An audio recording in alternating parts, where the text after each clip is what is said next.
Hey, STR Insights user.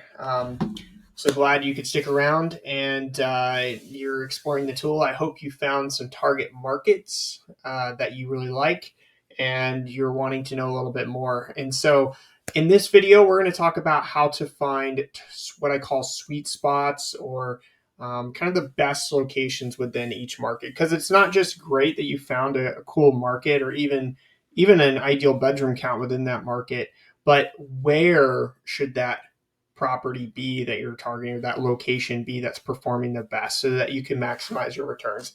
I've got an example of 4 different markets right here that we're going to go through. These are all extremely different markets across the country, and this way you can kind of see what I'm talking about when I tell you that every market is unique. And one thing that you need to analyze and understand is, where are the top properties located and why are they performing the way that they're performing? And then you can find what I call holes, or essentially opportunities in that market where maybe the top properties are being underpriced compared to the value or the revenue that they're bringing in. And I'll show you that in each of these cases. So I'm not going to start from the top. I'm actually going to start with the second one, and I'll kind of skip around here. But I want to show you each of these properties. So or markets. So the first one is LJ. So LJ is a unique market, and the way you can discover sweet spots or holes or any opportunities in the market is you got to look at the map to see the top properties.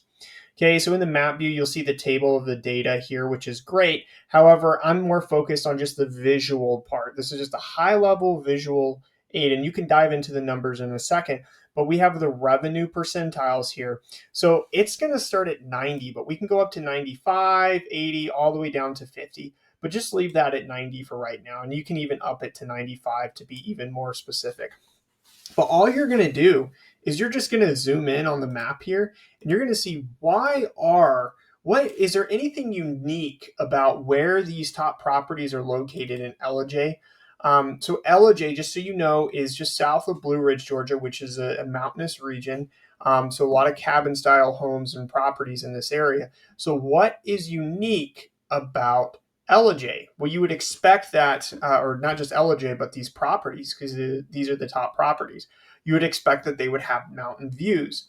But in fact, if we just look at the map here, most of the top properties are along some sort of water or river or stream or creek or whatever these are.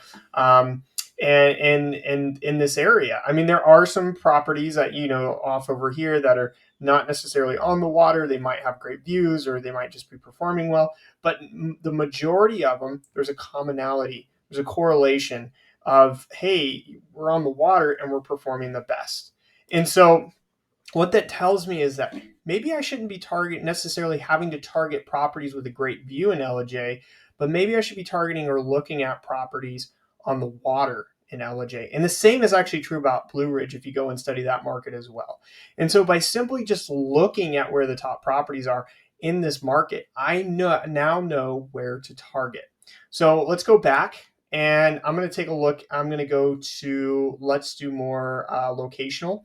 And what I mean by that is show you some geography. So I'm going to look at Victor, Idaho. Okay, so Victor, Idaho, for anybody who knows Idaho very well, is near Jackson Hole and also near the Tetons. Now, there is a ski resort that is up near Driggs here as well. Obviously, you have Teton Village, which is over here near Jackson Hole or Jackson, Wyoming. But what do we notice about where the majority of the top properties are located? Well, it looks like they're in a big clump here. And so what can be said, if I open this up even more, I'm going to start seeing more and more properties, but they start to fill out, or thin out, I should say, as the further south I go. So that means the properties down here are performing better than the properties up here. So what does that mean? That means that the closer I am to Jackson Hole, which is a tier 2 big popular market in this area, the closer I am to that, the better I can maximize my revenue. So a 4-bedroom cabin up here versus a 4-cabin bedroom down here might be priced the same, but it's assumed based on just this visual here in the data that the 4-bedroom would do better down here simply because it's closer to Jackson. So that's high level. I know that's a major assumption, but but looking at this now, we can dive in deeper and say, okay, why, by clicking into these properties, why are they doing the way that they're doing and performing the way that they're performing? Okay, so that's that. Let's take a look at, we'll go back up to, we'll say Gulf Shores, which is a beach market. So looking at Gulf Shores here, what does this tell me about Gulf Shores? So Gulf Shores is actually this whole area here. Well, it's obvious that, hey, there's only vacation rentals here, which happen to be on the beach. And you can zoom in closer and see, okay, but typically it's all along the beach here. And this market actually takes in Fort Morgan, which is down here. And there's a few properties down here as well. But this is, I mean, it's kind of common sense that the top properties are on the beach. But however, in this case, you'll see some that are actually on the bay side as well. And you can study and try to understand why are they performing the way that they're doing. But it's assumed with the closer you are to the beach, the higher the, revenue and the performance. And we can see other properties pop up that are out in these different areas as we open up the revenue percentile. But as we narrow it down, they're all on the beach or near the water, essentially. So that's important when investing in this market. Finally, let's go to Oakhurst, California, something that's a little less clear, I should say. So Oakhurst, California, for those of you who don't know, is near Yosemite National Park. And so this is near a national park, and it's probably one of the bigger towns in the area. What do we notice about the map? Well, the top properties are kind of all over the place. There's a grouping over here.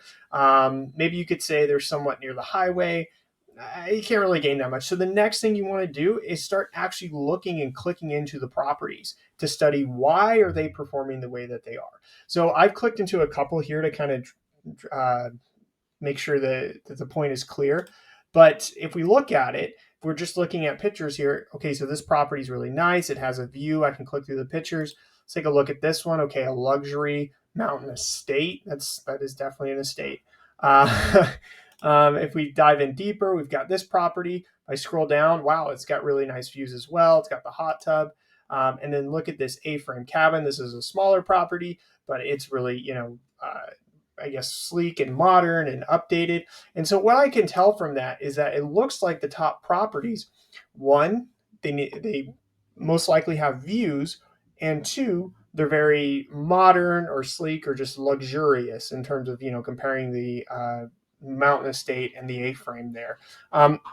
And so that's something that you would want to target when looking for properties in this area. If I want to be a top performer or maximize my returns, I need to at minimum match what these top properties have and what they're doing. And that might be by location, or it might be by amenities, which we'll dive in deeper as the tool develops. So that's kind of just a deep dive into how to use and find sweet spots or holes in each market to really understand where you should be investing.